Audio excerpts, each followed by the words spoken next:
Pernahkah Anda merasa hidup ini seperti medan yang tak pernah selesai? Ketika satu masalah selesai, yang lain datang. Ketika ingin istirahat sejenak, dunia justru mempercepat langkahnya. Seolah-olah hidup ini sengaja diciptakan untuk menguji batas kesabaran dan daya tahan kita. Dalam kondisi seperti ini, tidak sedikit yang merasa kalah, bahkan sebelum bertarung. Ada yang menyerah bukan karena lemah, tapi karena lelah. Lelah menahan kecewa, lelah menunggu perubahan, lelah bersikap kuat di tengah dunia yang tak pernah berhenti menekan. Namun di tengah semua itu, ada satu jalan yang tidak keras kepala, tapi tetap teguh. Tidak menyalahkan keadaan, tapi memilih untuk menjadi lebih kuat darinya. Jalan itu adalah stoikisme. Stoikisme bukan sekedar filsafat kuno, ia adalah seni hidup, seni berpikir, seni mengelola hati dalam dunia yang tidak selalu masuk akal. Stoikisme tidak meminta Anda untuk mematikan emosi, tapi mengajarkan Anda untuk tidak menjadi budaknya. Saat badai datang, ia tidak menyuruh Anda melarikan diri, tapi membimbing Anda untuk berdiri tegap dan berkata dalam hati, "Aku tidak bisa memilih cuacanya, tapi aku bisa memilih sikapku." Hari ini kita akan menyelami cara berpikir para stoik. Orang-orang yang mampu tetap tenang di tengah kekacauan, yang tidak tunduk pada emosi sesaat karena mereka berpegang pada prinsip yang abadi. Jika Anda merasa hidup ini melelahkan, jika Anda sedang mencari pegangan yang tidak goyah oleh dunia, maka duduklah tenang, dengarkan perlahan.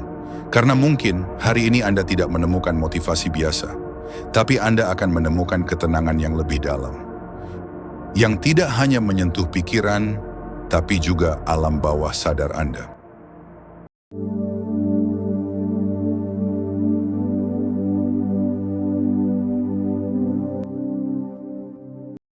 Prinsip dasar stoikisme. Stoikisme mengajarkan kita untuk membedakan antara dua hal.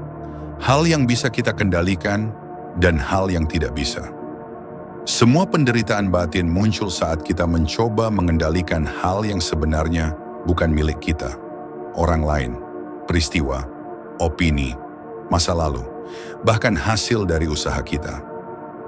Yang bisa kita kendalikan hanyalah ini, pikiran kita, reaksi kita, sikap kita, nilai-nilai kita. Selebihnya, biarkan berjalan sebagaimana mestinya.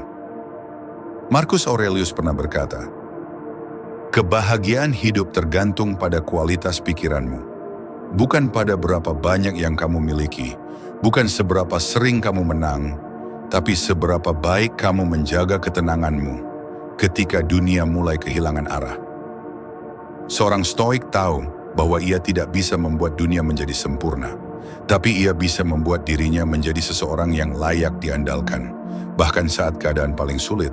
Maka ia melatih dirinya setiap hari, bukan untuk menjadi orang yang selalu menang, tapi untuk menjadi orang yang tidak mudah hancur ketika kalah.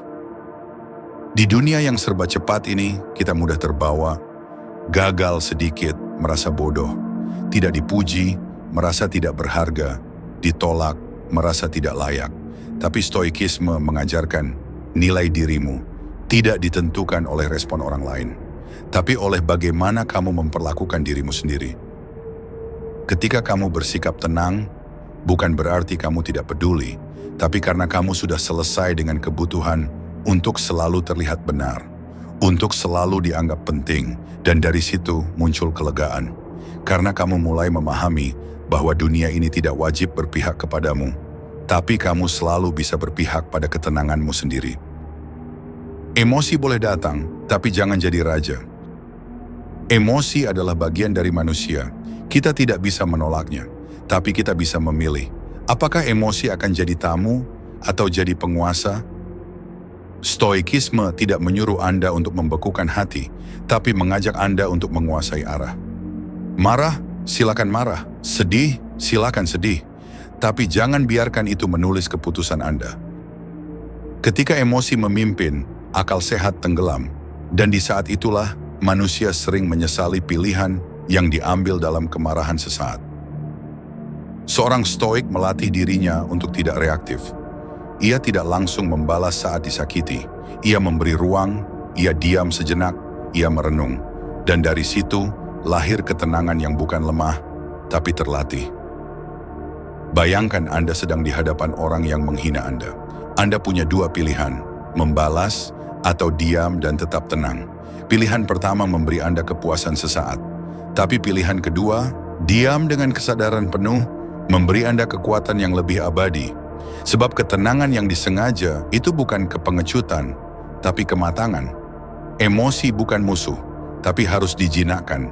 Seperti api, emosi bisa jadi penerang, tapi juga bisa membakar Anda jika tidak dikendalikan. Memento mori, ingat kematian, ingat kehidupan. Salah satu prinsip paling dalam dari stoikisme adalah memento mori, ingat bahwa Anda akan mati. Bagi sebagian orang, ini terdengar gelap, tapi sebenarnya ini adalah panggilan untuk hidup dengan lebih sadar. Setiap hari adalah satu hari lebih dekat menuju akhir. Maka, untuk apa menghabiskannya dalam kemarahan yang sia-sia? Untuk apa membuang waktu untuk membalas dendam, meratapi hal kecil, atau menggantungkan kebahagiaan pada hal yang tidak abadi? Seorang stoik sadar bahwa waktu adalah aset terbesar. Ia tidak membuangnya untuk sesuatu yang tidak bisa ia kendalikan. Ia tidak hidup untuk memuaskan semua orang. Ia hidup untuk menjadi seseorang. Memento mori mengajarkan, ketika Anda menyadari bahwa waktu Anda terbatas, Anda akan mulai hidup dengan penuh kehadiran. Anda akan memaafkan lebih cepat. Anda akan berkata jujur meski tidak enak. Anda akan memilih kualitas, bukan kuantitas. Anda tidak bisa menambah umur, tapi Anda bisa memperdalam makna setiap harinya. Latihan batin seorang stoik. Stoikisme bukan cuma teori yang dibaca. Ia adalah latihan batin yang dijalankan setiap hari. Berikut beberapa latihan harian yang bisa Anda lakukan. Jurnal pagi. Tanyakan pada diri, apa yang akan saya hadapi hari ini? Persiapkan mental Anda. Bayangkan tantangan yang mungkin muncul. Bukan untuk membuat Anda takut, tapi agar Anda tidak kaget saat kenyataan datang. Refleksi malam. Tanyakan, apakah saya bereaksi terlalu emosional hari ini? Apakah saya bertindak sesuai prinsip saya? Latihan ini membuat Anda bertumbuh, hari demi hari. Negative visualization. Bayangkan jika hal-hal yang Anda cintai hilang, bukan untuk menakut-nakuti, tapi untuk membuat Anda lebih menghargainya.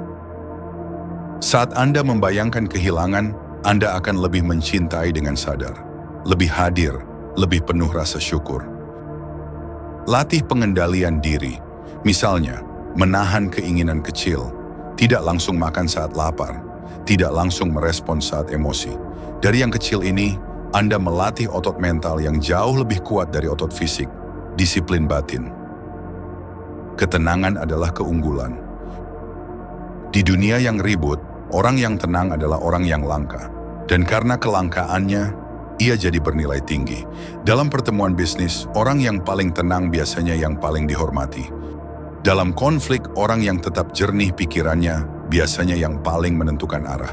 Dan dalam hidup, orang yang tetap bisa tersenyum dengan tenang, walau hatinya pernah patah, adalah orang yang telah menang atas dirinya sendiri. Ketenangan tidak datang dari luar, tidak dari harta, tidak dari status, tapi dari keyakinan bahwa Anda telah hidup dengan prinsip, bukan dengan kepanikan. Stoikisme bukan tentang menjadi sempurna, tapi tentang terus melatih diri untuk menjadi pribadi yang lebih stabil, lebih bijaksana, lebih kuat.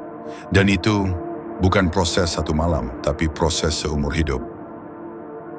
Setelah semua pelajaran ini, mari kita renungkan dalam-dalam. Bahwa hidup bukan tentang menunggu badai reda, tapi tentang belajar menari di tengah hujan. Bahwa tidak semua hal harus berjalan sesuai harapan. Karena yang lebih penting adalah bagaimana kita menjaga arah, menjaga akhlak, menjaga akal sehat, menjaga hati agar tetap waras, bahkan saat dunia kehilangan logikanya. Dalam keheningan malam nanti, saat tidak ada lagi yang bisa disalahkan, saat semua topeng dilepas, dan kita hanya berdua dengan suara hati. Tanyakan dengan jujur, apakah hari ini aku hidup dengan kehormatan? Apakah aku telah menjadi pribadi yang tenang tapi tegas? Jika jawabannya belum, tidak apa-apa.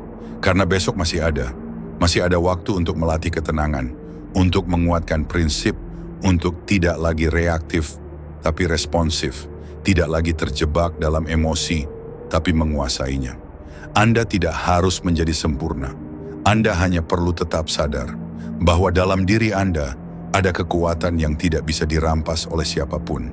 Kekuatan untuk memilih sikap, dan dari sikap itulah keteguhan jiwa dibangun.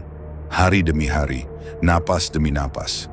Maka, tetaplah tenang, tetaplah berjalan, tidak perlu berlari, tidak perlu pamer, karena kekuatan sejati tidak berisik.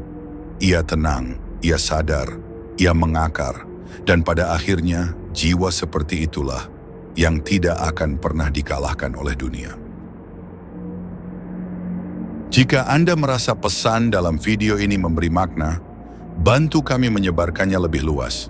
Silakan klik like, tinggalkan komentar tentang pandangan Anda, dan subscribe agar Anda tidak tertinggal saat kami merilis konten reflektif berikutnya.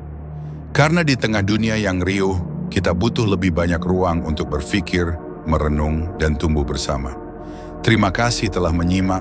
Semoga Anda tetap tenang, tetap sadar, dan tetap kuat menghadapi apapun yang akan datang.